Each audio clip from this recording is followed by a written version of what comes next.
अस्सलाम वालेकुम वरहमतुल्लाहि वबरकातुहू and welcome back to our YouTube channel. उम्मीद है आप सब लोग खैरियत से होंगे। जैसा कि मैंने आप लोगों से पिछली वीडियो में कहा था कि नेक्स्ट वीडियो एक लेक्चर वीडियो होगी, सो हियर आई एम। जैसे कि आप लोगों को टाइटल से पता लग गया होगा कि वीडियो किस चीज़ के बारे में है। ये मैस्लोज के हायरार्की मॉडल ऑफ नीड्स के बारे में है, जिसमें मोटिवेशन थियरीज के बारे में उसने बताया है। ठीक है, सो वैसे तो मैं मेजर मेरा बीएस इंग्लिश लिटरेचर था, बट हमने साइड सब्जेक्ट्स के तौर पर साइकोलॉजी वगैरह और इस तरह के जो सोशियोलॉजी वगैरह इस तरह के सब्जेक्ट्स पढ़े थे।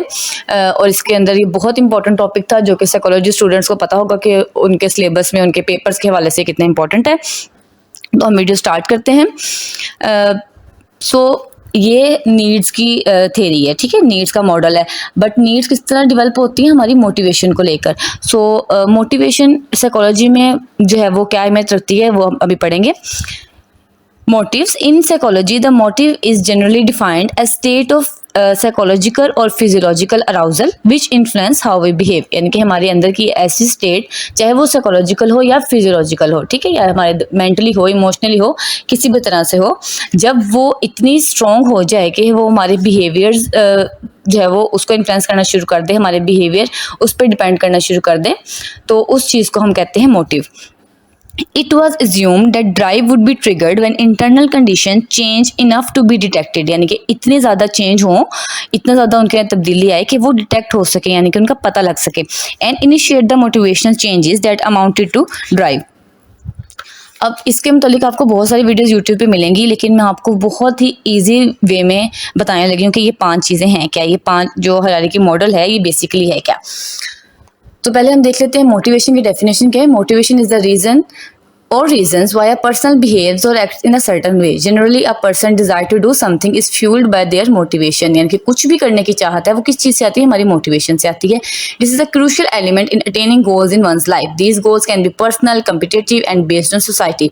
A lack of motivation can lead to depression and other mental illnesses। तो जब हमारे अंदर मोटिवेशन नहीं होती, हम कुछ करना नहीं चाहते, तो हम जो है वो मेंटल इलनेस का शिकार हो जाते हैं।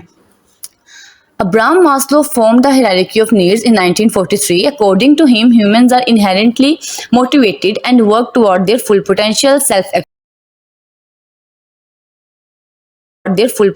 self-actualization by building up levels of success from the highest fundamental needs such as food, shelter and health to other needs such as love, belonging and self-esteem। अब उसका मानना ये था कि हमारी जो नीड्स है ना वो स्टेप्स में आती है, इनके लेवल्स में आती हैं। पहले हम फूड और शेल्टर, हेल्थ की जो हमारी नीड होती है वो होती है, फिर वो पूरी हो जाती है, तो फिर हम नेक्स्ट नीड्स की तरफ हमारा जो है वो रुझान होता है। He also believed that people find the highest meaning in life by working towards goals that better others। Fundamental needs such as the need to eat create the strongest drive to act immediately according to this theory। अब इसके अंदर वो कह रहा है कि जब इंसान जो है वो हाईएस्ट मीनिंग उसका तभी पता लगता है जब वो अपने ये छोटे छोटे गोल्स, छोटी छोटी नीड्स जो है वो पूरी कर लेता है। Abraham Maslow first introduced the concept of hierarchy of needs in his 1943 paper titled A Theory of Human Motivation and again in his subsequent book Motivation and Personality। ठीक है, इंसानी पर्सनैलिटी के बारे में उसने बात की है। The hierarchy suggests that people are motivated to fulfill basic needs before moving on to other more advanced needs। यानी कि पहले हमारी बेसिक छोटी नीड्स जब तक पूरी नहीं होंगी, हम जो है वो अपने बड़े गोल्स या मोटिवेशन की तरफ नहीं जा सकते। यानी कि अगर हमने खाया पिया नहीं होगा, हमारे पास शेल्टर नहीं होगा, हमारी सिक्योरिटी नहीं होगी, तो हम कभी भी ये हमारे अंदर मोटिवेशन नहीं आ सकती कि हम जाके दूसरों की मदद करना शुरू कर दें, या हम कोई क्रिएटिव आर्टिस्ट बन जाएं, या हम कोई पेंटर बन जाएं। ये सारी जो हमारी सेल्फ एक्चुअलाइजेशन की नीड्स हैं ये तब आती हैं जब हम अपनी बेसिक नीड्स को पूरा कर लेते हैं। तो अब हम इसका ये मॉडल देखते हैं, जिस मॉडल के अंदर हमारे पास 5 चीज़ें हैं। सबसे बेसिक नीड हमारी कौन सी आ रही है, फिजियोलॉजिकल नीड्स, यानी कि फूड, वाटर, ठीक है, या फूड, वाटर, एयर, ये सारी जो हमारी हेल्थ के बेनिफिट के लिए चीज़ें हैं। उसके बाद सेकंड पे हमारे पास आ रहा है सेफ्टी नीड्स, यानी कि सिक्योरिटी एंड स्टेबिलिटी, जिसमें हमारे पास 4 दीवारी आती है, घर आती है, पुलिस आती है, हमारे पास एक मुल्क की बाउंड्री आती है, ठीक। थर्ड में हमारे पास आ रही है लव एंड बिलोंगिंग, जिसके अंदर हमारे रिलेशनशिप्स आते हैं, हमारे पेरेंट्स के साथ हों, हमारे स्पाउसेस के साथ हों, पार्टनर्स के साथ हों, फ्रेंड्स के साथ हों, वो सारे रिलेशनशिप्स आते हैं।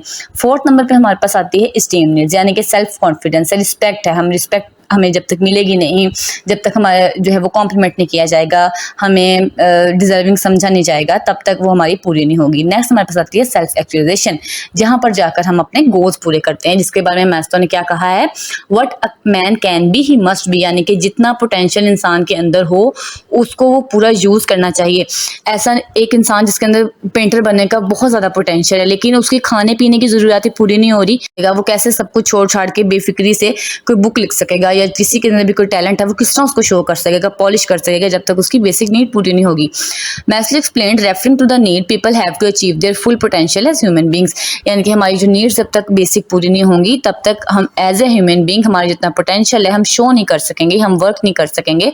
हमें जब तक वो अपॉर्चुनिटी नहीं मिलेगी तो हम कैसे अपना आप मनवा सकेंगे। ठीक है, सो बेसिकली हमारे पास जो है ना ये 5 चीज़ें हैं। अब हम इनकी जो है वो डिटेल उसको देख लेते हैं। तो बेसिकली जब तक हम अपने छोटे छोटे स्टेप्स को कवर नहीं कर लेंगे तब तक हम अपनी सेल्फ एक्चुअलाइजेशन तक नहीं जा सकते हैं, जिसके बारे में मास्लो ने कहा है, it may be loosely described as the full use and exploitation of talents, capabilities and potentialities. Such people seem to be fulfilling themselves and to be doing the best that they are capable of doing.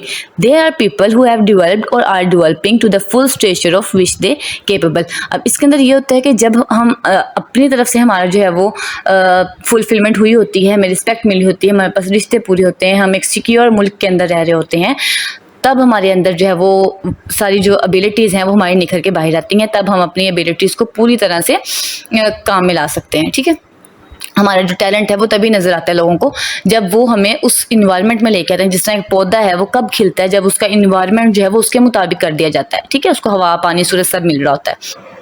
जैसे अब हमारे पास ये hierarchical जो है वो model है जिसके अंदर हमारे पास फिजियोलॉजिकल नीड्स आ रही हैं। तो हमारे अगर हमने खाना ना खाया हो, हमें पानी ना हमने पिया हो, हमें जो है वो रेस्ट ना किया हो, नींद ना पूरी की हो, तो डिजीनेस होती है, यानी कि हम जो है वो बेहोशी की हालत में जाना शुरू हो जाते हैं। तो मे इंडिकेट डिहाइड्रेशन और अदर इलेक्ट्रोलाइट इम्बैलेंसेस जो कि खुराक और पानी की कमी से होते हैं, and falls under the category of psychological needs which are prioritised before other types of needs. ये चीज़ें जो हैं वो एक प्रायोरिटी पे हैं हमारे लिए।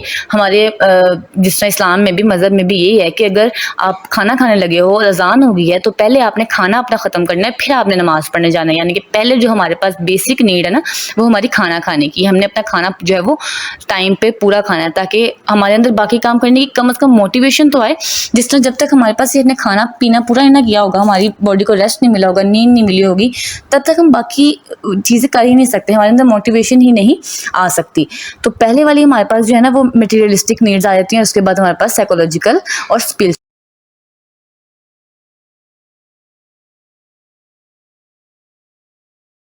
जिस तरह हम स्टेप्स वाइज आगे बढ़ते जाएं तो सबसे पहले जिस तरह जो फिजियोलॉजिकल नीड्स हैं उसके अंदर पहले खाना पानी आता है, फिर सेफ्टी में हमारे पास पैसे आते हैं, रिसोर्सेज आते हैं, शेल्टर आता है, फिर सोशल में हमारे पास फैमिली फ्रेंड्स एंड कम्युनिटी आती है। जब ये चीज़ें बनती हैं ना तब हमारे पास जाके आगे इस्टीम आती है, सेल्फ रिस्पेक्ट आती है, दूसरों से रिस्पेक्ट लेना आता है, कॉम्प्लीमेंट्स पूरे लेना आता है। ठीक है, उसके बाद सेल्फ एक्चुअलाइजेशन आती है जिसके अंदर अपने गोल्स को पूरा करते हैं, दूसरों की हेल्प करते हैं, चैरिटीज़ करते हैं, क्रिएटिव वर्क करते हैं। ये सब चीज़ें बाद में आती हैं, पहले हमारी मटेरियलिस्टिक नीड्स पूरी होना बहुत ज़रूरी है। आपके पास पैसे नहीं होंगे, आपके पास घर नहीं होगा, आपके पास शेल्टर नहीं होगा, तो आप कभी किसी की मदद कर सकते हो या आप कभी आर्टिस्ट बन सकते हो, ऐसा कभी भी नहीं हो सकता। अब जो है हम सारे स्टेप्स को फर्दर एक्सप्लेन करते हैं। Physiological needs, these are biological requirements for human survival. ठीक है, हमें पता चल चुका है कि बायोलॉजिकल हमारे पास रिक्वायरमेंट्स हैं, यानी कि air, food, shelter, clothing, warmth, sleep etcetera. If these needs are not satisfied the human body will not work properly. ठीक है, अगर यही चीज़ें पूरी नहीं होंगी तो हमारी बॉडी जो है वो बिल्कुल भी फंक्शन नहीं करेगी। Maslow's consider physiological needs the most important as all other needs become secondary until these needs are met। ठीक है, जब तक ये पूरी नहीं होंगी कोई दूसरी जो है वो इंसान के अंदर तलब पैदा नहीं होती जब तक हमारे पास ये चीज़ें पूरी नहीं हो सकती। उसके बाद हमारे पास आती है safety needs. Once an individual's psychological needs are satisfied the need for security and safety become aroused. People want to experience order, predictability, and control in their lives. These needs can be fulfilled by the family and society. अब family में हमें security किस तरह मिलती है, safety कैसे मिलती है, यानी कि हमें पता है हमारे बाप भाई हमारे साथ जा रहे हैं या हमारी मदर हमारे साथ है तो हमें कोई नुकसान नहीं पहुंचा सकता। ये sense of safety and security बहुत इंपॉर्टेंट है हर रिलेशनशिप के लिए। उसके बाद जो हमारी सोसाइटी हमें किस तरह प्रोटेक्ट करती है, जिस तरह पुलिस होती है, फाइनेंशियल सिक्योरिटी होती है, इमोशनल सिक्योरिटी होती है, लॉ सिक्योरिटी होती है, जो कि freedom for fair and social stability, हमें हर तरह की जो फेयर होता है उससे बचाती है और हमें सोशल स्टेबिलिटी देती है। ठीक है, उसके बाद हमारी प्रॉपर्टी और हेल्थ और जो वेलबींग है वो सब चीज़ें सेफ और सिक्योर होनी चाहिए। ठीक है, सारे हमारे रिसोर्स सिक्योर होने चाहिए और हमारे जो है वो इमोशनली कोई हमें अटैक ना करे, ये भी हमारी सेफ्टी के अंदर ही आता है कि बुलिंग वगैरह ना हो। फिर हमारे पास थर्ड पार्ट में आता है लव एंड बिलोंगिंगनेस, यानी कि जो हमारे रिलेशनशिप्स हैं, the need for interpersonal relationships motivates behaviour. जब हमारे पास ये trust, acceptance, receiving and giving affection and love, affiliating being a part of a group। अब इसका मतलब ये कि या तो हमें ग्रुप से बिलोंग करते हैं, जैसे कि हमारे यहाँ पर फोर्स पोस्ट फिरका वारियत बहुत ज़्यादा है, हमारे पास कास्ट सिस्टम बहुत ज़्यादा है। अगर हम एक बेटर कास्ट से बिलोंग करते हैं तो हमारे अंदर जो है वो एक प्रेस्टीज ज़्यादा आता है, पावर ज़्यादा आ जाती है। तो वो जो सब चीज़ें हैं ना वो बिलोंगिंगनेस के अंदर आती हैं। और लव जो है वो हमारे रिलेशनशिप में आता है, चाहे वो प्लेटोनिक हो या रोमांटिक हो या इमोशनल हो, किसी भी तरह के रिलेशनशिप्स हो। ठीक है, उसके बाद हमारे पास फोर्थ वन है सेल्फ स्टीम। अब सेल्फ स्टीम में हमारे पास कौन सी नीड्स आ रही हैं? स्टीम फॉर वन सेल्फ, एक तो अपने लिए सेल्फ जो आ रही है, डिग्निटी, अचीवमेंट, मास्टरी, इंडिपेंडेंस, वो सब चीज़ें। The desire for reputation and respect from other, और दूसरी आ रही है दूसरों से रिस्पेक्ट करवाने की, यानी कि हमारा स्टेटस और प्रेस्टीज, लोग हमारी जो रिस्पेक्ट करें, लोग हमें जो है वो कमतर ना समझें अपने से। देन हमारे पास 5 नंबर पे आ रही है सेल्फ एक्चुअलाइजेशन, जिसका बेसिक पर्पज़ ही यही है कि जब तक हम जो है पूरी तरह से सेटिस्फाई नहीं हो जाएंगे हमारी चारों की चारों बेसिक नीड्स, तब तक हम जो है वो इसके बारे में नहीं सोचेंगे, हमारा बिल्कुल भी इसकी जो है ना वो ड्राइव पैदा नहीं होगी। Self actualisation are the highest level in Maslow's hierarchy and prefers to the person's potential self-fulfillment, seeking personal growth and peak experience. This level desires to accomplish everything that one can or to become the most that one can be। यानी कि एक इंसान जितना भी ज़्यादा अच्छा बन सकता है, जितना भी ज़्यादा क्रिएटिव बन सकता है, जितना भी ज़्यादा लविंग बन सकता है, जितना भी ज़्यादा इमोशनली इंटेलिजेंट बन सकता है, जितना भी ज़्यादा स्ट्रॉन्ग बन सकता है, एक इंसान जिस भी अपनी टैलेंट की हाईएस्ट पीक पर जा सकता है ना, वो सेल्फ एक्चुअलाइजेशन में तब आता है जब हमारे पास बाकी नीड्स पूरी होती हैं हमारी। सो आई होप कि आप लोगों को ये पांचों स्टेप जो है वो अच्छी तरीके से समझ आ गए हों। यूट्यूब पे या गूगल पे यूट्यूब पे बहुत छोटी छोटी 2 मिनट्स तक की वीडियो भी इस टॉपिक के लिए अवेलेबल है, बट मैंने इसको डिटेल्ड इसलिए बनाया है, हर पॉइंट को इसलिए कवर किया, आपको उर्दू में इंग्लिश में इसलिए समझाया है ताकि अगर आपके पास एक 10 नंबर का, 15 नंबर, 20 नंबर का इसके ऊपर क्वेश्चन आ जाए तो आप लोगों को क्वेश्चन लिखने के काबिल हो सकें, आपके कंसेप्ट जो हैं वो हर तरीके से क्लियर हों। ठीक है, आपको इसके अंदर अगर फिर भी कोई भी कन्फ्यूजन हो किसी भी तरह से किसी भी स्टेप में, तो आप जो है वो कमेंट सेक्शन में पूछ सकते हैं। तो यहीं पर हमारी वीडियो जो है वो एंड होती है। नेक्स्ट वीडियो तक के लिए अल्लाह हाफिज़, अपना बहुत सारा ख्याल रखिएगा और दुआओं में याद रखिएगा। चैनल को सब्सक्राइब कर दें अगर आपने अभी तक सब्सक्राइब नहीं किया, अपने फ्रेंड्स के साथ शेयर करें जो आपको पता है कि साइकोलॉजी पढ़ रहे हैं या इंग्लिश लिटरेचर पढ़ रहे हैं, उनके लिए बहुत हेल्पफुल होने वाली है ये वीडियो। और नेक्स्ट अगर आप कमेंट सेक्शन में कुछ सजेशन देना चाहते हैं किसी टॉपिक पर इंग्लिश लिटरेचर के हवाले से, तो आप वो भी दे सकते हैं।